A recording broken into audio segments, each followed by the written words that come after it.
Hi, welcome to my channel. This is Kausal Vice and this is the continuation video of partnership series. போன வீடியோல நாம valuation of goodwill along with 4 different problems பார்த்தோம். இப்போ இந்த வீடியோல treatment of goodwill டோட்டலா 9 problems பார்க்க போறோம். And partnership series ஓட playlist link descriptionல கொடுக்கிறேன். தேவைப்படுறவங்க பார்த்துக்கோங்க. Now let's get into the video. Adjustment regarding goodwill of the firm. Okay. So இப்போ குட்வில் பத்தின அட்ஜஸ்ட்மெண்ட்ல 2 விதமான அட்ஜஸ்ட்மெண்ட்ஸ் இருக்கு. நம்பர் 1 வந்து கம்ப்யூட்டேஷன் ஆஃப் குட்வில், அதாவது குட்வில் நம்ம எப்படி எஸ்டிமேட் பண்ண போறோம், எப்படி வேல்யூ பண்ண போறோம், அதுதான் நம்ம போன வீடியோல பார்த்தோம். 4 different methods of computation of goodwill. இப்போ இங்க என்ன பார்க்க போறோம் அப்படின்னா ட்ரீட்மெண்ட் ஆஃப் குட்வில், அதாவது கால்குலேட் பண்ண குட்வில்ல how we are going to treat at the time of admission of a new partner. ஓகேங்களா? ஸோ இங்க நம்ம டிஃப்ரெண்ட் கேசஸ் பார்க்க போறோம். Look at the first case. A and B share profits in the ratio of 5:3. Okay. So A and B ஓட ratio என்ன? 5:3. இவங்க ரெண்டு பேரும் old partners. இப்போ they admit C into the partnership for 1/8 share in the future profit. அதாவது new பார்ட்னருக்கு எவ்வளவு share கொடுக்க போறாங்களா? 1/8. இதுதான் நியூ பார்ட்னருடைய share. C is bring in 8,000 rupees for goodwill. Okay. So இங்க நியூ பார்ட்னர் என்ன கொண்டு வராருன்னா அடிஷ்னலா எக்ஸ்ட்ராவா அமௌண்ட் கொண்டு வராரு 8,000 rupees. எதுக்காக? For goodwill. ஓகேங்களா? குட்வில்னா என்னது? அதாவது reputation, good name of the company. அது யார் ஏர்ன் பண்ணது? Old partners. ஸோ அவங்க கஷ்டப்பட்டு உழைச்சதுனால அவங்களுக்கு கிடைச்ச ரெப்புடேஷன். அந்த ரெப்புடேஷன் நம்ம என்ன பண்றோம்னா குட்வில் அப்படின்னு சொல்லிட்டு ஒரு வேல்யூ பண்றோம். ஸோ அந்த வேல்யூ பண்ண குட்வில் இருந்து நியூவா வரக்கூடிய பார்ட்னர் என்ன பண்ணணும்னா எஸ்டிமேட் பண்ண குட்வில்ல அவருடைய ப்ரொபோர்ஷன் என்னவோ அந்த ப்ரொபோர்ஷனுக்கு ஈக்குவலான அமௌண்ட் அவர் என்ன பண்ண கேஷா கொண்டு வரணும். சரிங்களா? இப்ப இந்த அமௌண்ட் என்ன பண்ண போறாங்க அப்படின்னா இந்த குட்வில் யாருக்கு சொந்தம் அப்படின்னா ஓல்டு பார்ட்னர்ஸ். பிகாஸ் அவங்க ஏர்ன் பண்ண குட் நேம் அண்ட் ரெப்புடேஷன் தான் குட்வில் இல்லையா? சோ இவனுடைய ப்ரொபோர்ஷன் வந்து 1/8. அந்த 1/8க்கான ப்ரொபோர்ஷன் தான் 8,000 rupees இவன் கொண்டு வரான். சோ இந்த அமௌண்ட்டை ஓல்டு பார்ட்னர்ஸ் எப்படி ஷேர் பண்ணிப்பாங்கன்னா according to their sacrificing ratio. Okay. So இந்த சம்ல ஏவும் பியும் எவ்வளவு சாக்ரிஃபைஸ் பண்றாங்க சிக்கு அப்படிங்கிற இன்ஃபர்மேஷன் கொடுக்கல. In that case old ratio will be the sacrificing ratio. ஓகேங்களா? அப்ப இதே ரேஷியோல தான் அவங்க பிரிச்சுக்க போறாங்க. இப்போ அடுத்து என்ன நடக்குது பாருங்க. They withdraw the amount of goodwill. அதாவது இந்த தேனா யாரு? இந்த ஓல்டு பார்ட்னர்ஸ் நியூ பார்ட்னர் கொண்டு வர 8,000 rupees அவங்க அக்கௌண்ட்ல டிரான்ஸ்ஃபர் பண்ணிட்டு அதை அப்படியே ரீடைன் பண்ணிக்கல. அது என்ன பண்ணியாச்சு? இமிடியேட்டா they withdraw the amount of goodwill. அந்த அமௌண்ட்டை withdraw பண்ணிக்கிறாங்க. சரிங்களா? இந்த கேஸ்க்கு இப்ப நம்ம என்ன பண்ண போறோம்? ஜர்னல் என்ட்ரி போட போறோம். see the solution. First journal entry என்ன அப்படின்னா C என்ன பண்றாரு? 8,000 rupees கொண்டு வராரு இல்லையா? for what? goodwill. okay. so what comes in? cash comes in. அப்ப என்ன என்ட்ரினா cash account debit to goodwill account. okay. so debit what comes in? cash comes in. so எதுக்காக cash கொண்டு வராரு? for goodwill 8,000 rupees. நரேஷன் பாருங்க. being cash brought by C for goodwill. okay. சரி இப்போ இவர் கொண்டு வர இந்த goodwill யார் எடுத்துப்பா? old partners. என்ன ரேஷியோல? sacrificing ratio. since sacrificing ratio is not given in the problem, old ratio will be the sacrificing ratio இல்லையா? அப்போ 5:3ல இந்த அமௌண்ட் என்ன பண்ணுவாங்க? old partners capital accountல கிரெடிட் பண்ண போறோம். see the entry. இங்க கிரெடிட்ல இருந்த goodwill இப்ப எங்க வந்துரும்? டெபிட்ல வந்துரும். ஓகேங்களா? so goodwill account debit to யார் கேபிட்டல்? ஓல்டு பார்ட்னர்ஸோட capital account. to A's capital to B's capital. ஓகேங்களா? இந்த 8,000 என்ன ரேஷியோல பிரிக்கிறோம்? sacrificing ratio 5:3 இல்லையா? அப்போ 8,000 into 5/8, 8,000 into 3/8. so what is amount? 5,000 and 3,000. Narration பாருங்க. being goodwill brought in by C credited to old partners in sacrificing ratio. ஓகேங்களா? So இந்த goodwill யாரோட அக்கவுண்ட்ல போடுறோம்? ஓல்டு பார்ட்னர்ஸ் உடைய அக்கவுண்ட்ல போடுறோம். என்ன ரேஷியோல? sacrificing ratio. ஓகே. இதோட சம் முடிஞ்சிருச்சு. பட் இங்க என்ன கொடுத்திருக்காங்கன்னா they withdraw the amount of goodwill. இந்த சென்டென்ஸ் கொடுக்கல அப்படின்னா இதோட நம்ம ஸ்டாப் பண்ணிக்கலாம். பட் இங்க என்ன பண்றாங்கன்னா இந்த old partners withdraw the amount of goodwill. அப்ப என்ன ஆகுது? கேஷ் வந்து ஃபர்ம்ல இருந்து வெளியில போகுது. goes out. அப்ப என்ன என்ட்ரி? கேஷ் goes outனா கிரெடிட்ல தானே போடுவோம். to cash வந்துரும். ஓகே. அப்ப என்ன என்ட்ரி வரும்னா இவங்களுடைய கேபிட்டல்ல இருந்து இந்த அமௌண்ட் வெளியில போகுது. ஓகே. அப்ப டெபிட் ஆயிடும். அப்ப என்ன entry? Old partners capital account debit to cash account. அதாவது A's capital account debit, B's capital account debit to cash. எவ்வளவு அமௌண்ட்? the entire amount. இந்த 5000 and 3000 மொத்தமாவே இவங்க withdraw பண்ணிடுறாங்க. That's all. Sometimes என்ன கொடுப்பாங்கன்னா half of the amount withdrawn by old partners அப்படின்னு கொடுப்பாங்க. அப்ப என்ன பண்ணணும், இதுல half மட்டும் போடணும். அதாவது 2500, இங்க 1500, இங்க 4000. பட் இங்க அந்த மாதிரி எந்த ஸ்பெசிபிகேஷனும் இல்லாதனால the entire amount is withdrawn by old partners. So this is the entry. Narration பாருங்க. Being goodwill withdrawn by old partners. That's all. இப்போ நம்ம செகண்ட் கேஸ் பார்க்க போறோம். See the second problem. A and B are partners sharing profits in the ratio of 3:2. ஓகேங்களா, இதுதான் old ratio. They admit C into the partnership firm, C paying a premium of rupees 4,000 for 1/4 share of profit. அதாவது C ஓட proportion என்ன, 1/4. அவருடைய ப்ரொபோர்ஷனுக்கு அவர் எவ்வளவு கொண்டு வராரு, 4,000 rupees வந்து எக்ஸ்ட்ரா பிரீமியம் கொண்டு வராரு. இதுக்காக குட்வில்காக. ஓகேங்களா. அடிஷனலா இந்த சம்ல என்ன கொடுத்திருக்காங்கன்னா the new ratio is 3:3:2. அதாவது போன சம்ல நமக்கு நியூ ரேஷியோ கொடுக்கல, பட் இங்க வந்து நியூ ரேஷியோ கொடுத்திருக்காங்க. அப்ப நம்ம என்ன கண்டுபிடிக்க போறோம்னா சாக்ரிஃபைசிங் ரேஷியோ கண்டுபிடிச்சு ஆகணும். அதுதான் first calculation. So what is the formula for sacrificing ratio? Old ratio minus new ratio is equal to sacrificing ratio. ஓகேங்களா. அது கண்டுபிடிச்சதுக்கு அப்புறம் goodwill account appears in the books at 5,000 rupees. அதாவது old goodwill இது வந்து ஏற்கனவே அவங்க புக்ல இருக்காம். Okay, goodwill account appears in the books at 5,000. இது வந்து old goodwill. If there is any old goodwill in the books of accounts, that has to be write off. அதாவது பழைய goodwill ஏதாவது இருந்தா அதை என்ன பண்ணுமா, எலிமினேட் பண்ணணுமா, அதை ரைட் ஆஃப் பண்ணணுமா. சரிங்களா. சோ இதுக்கு ஒரு என்ட்ரி போட போறோம். அதுக்கப்புறம் தான் நம்ம சாக்ரிஃபைசிங் ரேஷியோ கண்டுபிடிச்சு இந்த நியூ குட்வில் நம்ம ட்ரீட் பண்ண போறோம். Okay, now see the solution, see the working note. First நம்ம என்ன கால்குலேட் பண்ண போறோம்னா சாக்ரிஃபைசிங் ரேஷியோ கால்குலேட் பண்ண போறோம். So what is the formula? Sacrificing ratio is equal to old ratio minus new ratio. சரிங்களா. இப்போ யார் சாக்ரிஃபைஸ் பண்றா, ஓல்டு பார்ட்னர்ஸ் தானே, A and B. அப்ப A எவ்வளவு சாக்ரிஃபைஸ் பண்றாரு, B எவ்வளவு சாக்ரிஃபைஸ் பண்ணாரு கால்குலேட் பண்ண போறோம். சோ A ஓட ஓல்ட் ரேஷியோ என்ன, ஓல்ட் ரேஷியோ பாருங்க 3:2 இல்லையா. அப்ப 3/5 2/5. அப்ப 3/5 2/5 போட்டாச்சு. Minus new ratio. So new ratio என்ன கொடுத்திருக்கான், 3:3:2 இல்லையா. அப்போ டோட்டல் நமக்கு எவ்வளவு வருது, 8 வருது. 3/8 3/8 2/8. சோ A B மட்டும் தான் சாக்ரிஃபைஸ் பண்றாங்க. அப்ப A ஓட ரேஷியோ என்ன, 3/8. B ஓட ரேஷியோ 3/8. அப்போ minus 3/8 minus 3/8. ஓகேங்களா. இப்போ கால்குலேட் பண்ணுங்க. 5 8s are 40, கிராஸ் மல்டிப்ளை பண்ணுங்க. 8 3s are 24 minus 5 3s are 15. So what is the balance, 9/40. ஓகேங்களா. So A ஓட சாக்ரிஃபைஸ் எவ்வளோ, 9/40. அதே மாதிரி B க்கு பாருங்க. 5 8s are 40, 8 into 2 16 minus 5 3s are 15. 16 minus 15 1, 1/40. அப்போ சாக்ரிஃபைசிங் ரேஷியோ என்ன, 9:1. That's all. இப்போ சொல்யூஷன் பார்க்கலாம். See the solution. As I told earlier, first என்ன பண்ணணும், ஓல்டு குட்வில் இருந்துச்சுன்னா, ஓகேங்களா, ப்ரீவியஸ் ப்ராப்ளம்ல இல்ல, அதனால அந்த என்ட்ரி நம்ம போடல. பட் இந்த ப்ராப்ளம்ல goodwill account appears in the books at 5,000. இது வந்து old goodwill. So old goodwill என்ன பண்ண போறோம், ரைட் ஆஃப் பண்ண போறோம். சோ குட்வில்ங்கிறது ஒரு அசெட் தானே, அப்போ debit balance, all assets R debit balance. அப்போ அதை நம்ம எலிமினேட் பண்ணும்போது என்ன ஆகும்னா அது கிரெடிட்ல வந்துரும். ஓகேங்களா. அப்ப என்ன entry, old partners capital account to goodwill account. It's a loss இல்லையா. அந்த லாஸ் யார் பேர் பண்ணுவா, ஒரு அசெட் வந்து வெளியில போகுது இல்லையா, அப்ப அந்த லாஸ் தான். அந்த லாஸ் யார் பேர் பண்ணுவா. சோ பார்ட்னர்ஷிப் பொறுத்த வரைக்கும் either profit or loss, whatever it is, that will be borne by the partners only. சரிங்களா. அப்ப இது ஓல்டு குட்வில், அதனால ஓல்டு பார்ட்னர்ஸ் பேர் பண்ணும்.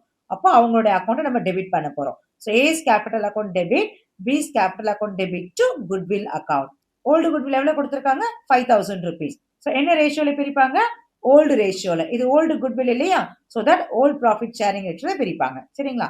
அப்ப 5,000 into 3/5, 5,000 into 2/5, 3,000 2,000. ஓகேங்களா. நரேஷன் பாருங்க. being old value of goodwill written off in old ratio. That's all. இப்போ நியூ கேஸ்க்கு வாங்க.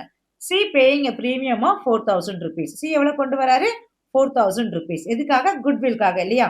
So what is the entry, cash account debit to goodwill account. What comes in, cash comes in. அப்ப டெபிட்ல போடுவோம். cash account debit to goodwill account 4,000 rupees. So இந்த goodwill யார் share பண்ணிப்பா, old partners. எந்த ரேஷியோல, sacrificing ratio. So அதுதான் நம்ம ஏற்கனவே calculate பண்ணி வச்சிருக்கோம். சாக்ரிஃபைசிங் ரேஷியோ என்ன, 9:1. ஓகேங்களா? அப்ப இந்த ரேஷியோல பிரிக்க போறோம். see the entry. இப்ப இந்த குட்வில் என்ன ஆயிடுச்சு? கிரெடிட்ல இருக்க குட்வில் டெபிட்ல வந்துரும். இப்போ குட்வில் அக்கவுண்ட் டெபிட் டு யாரோட capital? Old partners capital account. So என்ன ரேஷியோ? Sacrificing ratio. அதாவது 9:1. அப்போ 4000 into 9 by 10, 4000 into 1 by 10, 3600 and 400. That's all. Now let's see the next case. See the next problem. A and B are partners who shares profits in the ratio of 5:1. ஓகேங்களா? So old ratio என்ன? 5:1. They agreed to admit C into the partnership firm for 1/3 share in profits. அப்ப new பார்ட்னருடைய share எவ்வளோ? 1/3. ஓகேங்களா? And one more thing, it was agreed that A and B would also share profits equally in future. அதாவது future profit after admission C வந்ததுக்கு அப்புறம் ஏவும் பியோட share எப்படி இருக்க போதா? ஈக்குவலா இருக்க போதா? ஈக்குவல் என்னது? 1:1. சரிங்களா? இப்ப நியூ பார்ட்னரோட ஷேர் என்ன? 1/3. அப்போ 3 பேருமே ஈக்குவலா தான் ஷேர் பண்ண போறாங்க. 1:1:1. சரிங்களா? சோ இங்க நமக்கு ஓல்ட் ரேஷியோவும் இருக்கு, நியூ ரேஷியோவும் இன்டைரக்டா கொடுத்துட்டாங்க. அப்ப நம்ம கண்டிப்பா என்ன கால்குலேட் பண்ணோம்? சாக்ரிஃபைசிங் ரேஷியோ கால்குலேட் பண்ணோம் by using the formula. And then C brought 50,000 as goodwill for his share of profit. Okay. So இங்க நமக்கு C எவ்வளவு கொண்டு வராராம் குட்வில்காக? 50,000. அதோட அவருடைய ப்ரொபோர்ஷன் என்ன? 1/3. அந்த 1/3க்கான குட்வில் எவ்வளோ? 50,000. அதை இவரு கொண்டு வராரு. Apart from this, 1,50,000 as his capital. So capital 1,50,000 கொண்டு வராரு.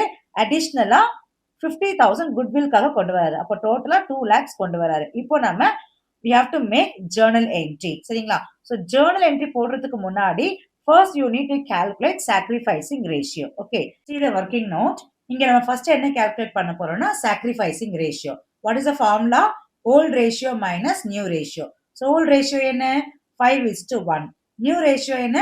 1:1:1. இது வந்து இன்டைரக்டா கொடுத்திருக்காங்க. See the problem. It was agreed that A and B would also share profits equally. Equally என்னதா? 1:1. So C யோட proportion என்ன? 1/3. அப்போ அவருக்கு 1 தான். அப்போ 1:1:1. 1/3, 1/3, 1/3. இதுதான் நியூ ரேஷியோ. ஓகேங்களா? இப்போ A பாருங்க. So A உடைய ஓல்ட் ரேஷியோ என்ன? 5/6 minus நியூ ரேஷியோ 1/3. இப்போ கால்குலேஷன் பாருங்க. 6 into 3, 18. Cross multiply பண்ண போறோம். 5 3s are 15 minus 6 1s are 6. 15 minus 6, 9. 9/18. அதே மாதிரி B க்கு பாருங்க. B யோட ஓல்ட் ரேஷியோ என்ன? 1/6 minus நியூ ரேஷியோ என்ன? 1/3. So 6 into 3, 18. Cross multiply பண்ணலாம். 1 into 3, 3 minus 6 into 1, 6. So இங்க நீங்க பாத்தீங்கன்னா 3 minus 6 இருக்கு இல்லையா? அப்போ நமக்கு நெகட்டிவ்ல வருது. So minus 3/18, which means B வந்து என்ன ஆயிருக்குன்னா இவருக்கு கெயின் ஆயிருக்கு. ஓகே, யூசுவலா நமக்கு இந்த மாதிரி நெகட்டிவ் வரக்கூடாது இல்லையா? இப்போ ஏக்கு பாத்தீங்கன்னா கரெக்டா 9/18 வந்திருக்கு. ஸோ இவர் வந்து சாக்ரிஃபைஸ் பண்ணியிருக்காரு. ஸோ இவருக்கு மட்டும் தான் சாக்ரிஃபைசிங் ரேஷியோ. இவருக்கு நெகட்டிவ்ல வந்ததுனால இது வந்து என்னதான்? Gaining ratio. இவருக்கு கெயின் ஆயிருக்கு. அப்போ இந்த கேஸ் நம்ம என்ன பண்ண போறோம் அப்படின்னா, எதுக்காக நம்ம சாக்ரிஃபைசிங் ரேஷியோ கால்குலேட் பண்றோம்? நியூ பார்ட்னர் எக்ஸ்ட்ராவா கொண்டு வர பிரீமியம் அமௌண்ட் இருக்கு இல்லையா, குட்வில், அந்த அமௌண்ட்டை ஓல்டு பார்ட்னர்ஸ் அவங்களோட சாக்ரிஃபைசிங் ரேஷியோல ஷேர் பண்ணிப்பாங்க. அவங்களோட கேபிட்டல் அக்கௌண்ட்ல கிரெடிட் பண்ணிப்பாங்க இல்லையா? பட் இங்க என்ன நடந்திருக்குன்னா, 2 பேர்ல ஒரு ஆளுக்கு மட்டும்தான் சாக்ரிஃபைஸ், இன்னொரு ஆளுக்கு கெயின் நடந்திருக்கு. இதனால நியூ பார்ட்னர் வந்ததுனால இவருக்கு கெயின் ஆயிருக்கு. அப்ப என்ன பண்ணணும் அப்படின்னா, இவருக்கு குட்வில்ல எந்த ஷேரும் கிடைக்காது. அதுக்கு பதிலா இவருக்கு எவ்வளவு கெயின் ஆயிருக்கோ அந்த ப்ரொபோர்ஷனுக்கு குட்வில் இவரும் கொண்டு வரணும். சரிங்களா? ஏன்னா இவர் கெயின் ஆயிருக்காரு இல்லையா? அப்போ he has to bring extra amount towards goodwill. So அந்த அமௌண்ட்டும் நியூ பார்ட்னர் கொண்டு வர குட்வில் அமௌண்ட்டும் ரெண்டுமே சேர்த்து யாருக்கு போகும்? the one who sacrificed. இவர் தான் சாக்ரிஃபைஸ் பண்ணியிருக்காரு. அதனால மொத்த அமௌண்ட்டுமே இவருக்கு போயிடும். சப்போஸ் இங்க 2 பார்ட்னர்ஸ் இருக்காங்கன்னு வச்சுக்கோங்களேன். இப்போ 3 பேர்ல ஒருத்தருக்கு மட்டும் கெயின் ஆயிருக்கு, மீதி 2 பேர் சாக்ரிஃபைஸ் பண்ணியிருக்காங்கன்னா அவங்க எந்த ரேஷியோல சாக்ரிஃபைஸ் பண்ணியிருக்காங்களோ அந்த ரேஷியோல இந்த மொத்த அமௌண்ட் பிரிச்சுப்பாங்க. பட் இந்த கேஸ்ல ஒரே ஆள் இருக்கிறதுனால இந்த ரேஷியோ நம்ம பார்க்க வேண்டாம். Entire amount will be credited to the one who sacrificed. அவருக்கு கிரெடிட் பண்ண போறோம். சரிங்களா? இப்போ நம்ம அடுத்து என்ன கால்குலேட் பண்ண போறோம்னா, B எவ்வளவு அமௌண்ட் கொண்டு வரணும்? ஆனா இந்த இடத்துல இவர் கேஷ் கொண்டு வர வேண்டிய அவசியம் இல்ல. அதுக்கு பதிலா பியோட கேபிட்டல் இருக்குல்ல, அந்த capital always showing credit balance. So அவருடைய கேபிட்டல் இருந்து அந்த கால்குலேட் பண்ண அமௌண்ட் நம்ம எடுத்துற போறோம் means which means we are going to debit his capital account. ஓகேங்களா? சோ இவர் ஒண்ணு அமௌண்ட் கொண்டு வரணும். இங்க எதுவும் கொடுக்கல இன்ஃபர்மேஷன். சோ கொண்டு வரல அப்படின்னா இவரோட கேபிட்டல் இருந்து நம்ம என்ன பண்ண போறோம், ரிடியூஸ் பண்ணி அந்த அமௌண்ட் எடுத்து ஏக்கு கொடுக்க போறோம். Okay, see the next calculation. Goodwill to be paid by B for his gain. இல்ல இவருக்கு மட்டும் தான் கெயின் வந்திருக்கு. இவர் எவ்வளவு குட்வில் கொண்டு வரணும் நம்ம கால்குலேட் பண்ண போறோம். சோ ஏற்கனவே குட்வில் நமக்கு சம்ல கொடுத்திருக்கான். see the problem. C brought 50,000 as goodwill for his share of profit. அவரோட ஷேர் எவ்வளோ 1/3 தானே. அப்போ 1/3க்கு 50,000 அப்படின்னா இங்க பாருங்க அவருடைய ப்ரொபோர்ஷன் 1/3க்கு 50,000 கொண்டு வராரு. அப்போ மொத்தம் குட்வில் எவ்வளவா இருக்கும், அப்படியே கிராஸ் மல்டிப்ளை பண்ண போறோம். சரிங்களா? சோ 3 into 50,000 divided by 1 பண்ண போறோம். ஓகேங்களா? சோ 50,000 into 3 by 1 பண்ணா 1,50,000 வரும். இதுதான் total goodwill of the firm. Firm உடைய மொத்த குட்வில் 1,50,000. இதுல நியூ பார்ட்னர் எவ்வளவு கொண்டு வராரு, 1/3. 1/3னா எவ்வளோ 50,000. இதுல வந்து 1/3 எவ்வளோ 50,000. கண்டுபிடிச்சிட்டோமா? இப்ப இந்த மொத்த குட்வில் இருந்து இப்போ பி எவ்வளவு கொண்டு வரணும், பி எவ்வளவு கெயின் ஆயிருக்கோ அந்த ப்ரொபோர்ஷன் கொண்டு வரணும். சரிங்களா? இதை கால்குலேட் பண்ணலாமா? சோ மொத்த குட்வில் 1,50,000 கண்டுபிடிச்சிட்டோம் பேஸ்ட் ஆன் திஸ் இன்ஃபர்மேஷன். இப்ப இதுல பி எவ்வளவு கொண்டு வரணும், அவரோட கெய்னிங் ரேஷியோ என்ன, 3/18. ஓகேங்களா? அப்ப 3/18 கால்குலேட் பண்ணா 25,000 வருது. இதுதான் பி வந்து கொண்டு வர வேண்டிய குட்வில் அமௌண்ட். சரிங்களா? So goodwill to be paid by B for his gain. இவருக்கு கெயின் ஆனதுனால இந்த அமௌண்ட்டை நம்ம என்ன பண்றோம், அவர்கிட்ட இருந்து வசூல் பண்றோம். பட் இந்த சம்ல இவர் எதுவும் கேஷ் கொண்டு வராததுனால இந்த அமௌண்ட் என்ன பண்ண போறோம்னா அவருடைய கேபிட்டல் என்ன பண்றோம் அதுல இருந்து எடுக்க போறோம். which means we are going to debit his capital account. Okay, பார்க்கலாமா என்ட்ரிஸ். ஃபர்ஸ்ட் என்ட்ரி என்னது, so C எவ்வளவு கொண்டு வராரு, 50,000 கொண்டு வராரு as goodwill for his share of profit and 1,50,000 as his capital. குட்வில்க்கும் கொண்டு வராரு, கேபிட்டலும் கொண்டு வராரு. so what comes in, cash comes in. அப்போ டெபிட்ல போடணும். cash account debit to goodwill எவ்வளோ 50,000, C யோட கேபிட்டல் எவ்வளோ 1,50,000. ஓகேங்களா? so cash account debit to goodwill account to C's capital account. இப்போ நம்ம அந்த குட்வில்ல மட்டும் என்ன பண்ணுவோம், ஓல்டு பார்ட்னர்ஸ் அக்கௌண்ட்ல நம்ம கிரெடிட் பண்ணுவோம் அக்கார்டிங் டு சாக்ரிஃபைசிங் ரேஷியோ. அதுக்கு என்ன என்ட்ரி போட்டோம், goodwill account debit to old partners capital account. But இங்க நமக்கு என்ன நடந்திருக்குன்னா ஒரு பார்ட்னர் மட்டும் தான் சாக்ரிஃபைஸ் பண்ணியிருக்காரு, இன்னொரு பார்ட்னருக்கு கெயின் வந்திருக்கு. சோ அதனால அவருடைய கேபிட்டல் நம்ம என்ன பண்ண முடியாது, கிரெடிட் பண்றதுக்கு பதிலா டெபிட் பண்ணிடணும். ஓகேங்களா? which means we are subtracting this amount from his capital. அவர் கேபிட்டல் இருந்து எடுத்து யாருக்கு கொடுக்குறோம், the one who sacrificed. ஓகேங்களா? அப்ப நியூ பார்ட்னர் கொண்டு வர குட்வில் 50,000 பிளஸ் பி யோட கேபிட்டல் இருந்து எடுத்து 25,000. இந்த கால்குலேஷன் இப்ப பார்த்தோம் நம்ம. சோ டோட்டல் அமௌண்ட் எவ்வளோ 75,000. யாருக்கு கிரெடிட் பண்றோம், ஒரே ஒரு பர்சனுக்கு மட்டும் தான், அவரு தான் நமக்கு சாக்ரிஃபைஸ் பண்ணியிருக்காரு. ஓகேங்களா? So entry goodwill account debit B's capital account debit to A's capital account. Narration பாருங்க, being goodwill credited to C who alone sacrificed after debiting B who also gained in profit sharing ratio. ஓகேங்களா? that's all. So far we have discussed 3 different cases and next videoல same treatment of goodwill remaining cases பார்க்க போறோம். playlist link descriptionல இருக்கு. and இந்த video உங்களுக்கு பிடிச்சிருந்ததுன்னா please like பண்ணி comment பண்ணுங்க and subscribe பண்ணி ஷேர் பண்ணுங்க. thank you.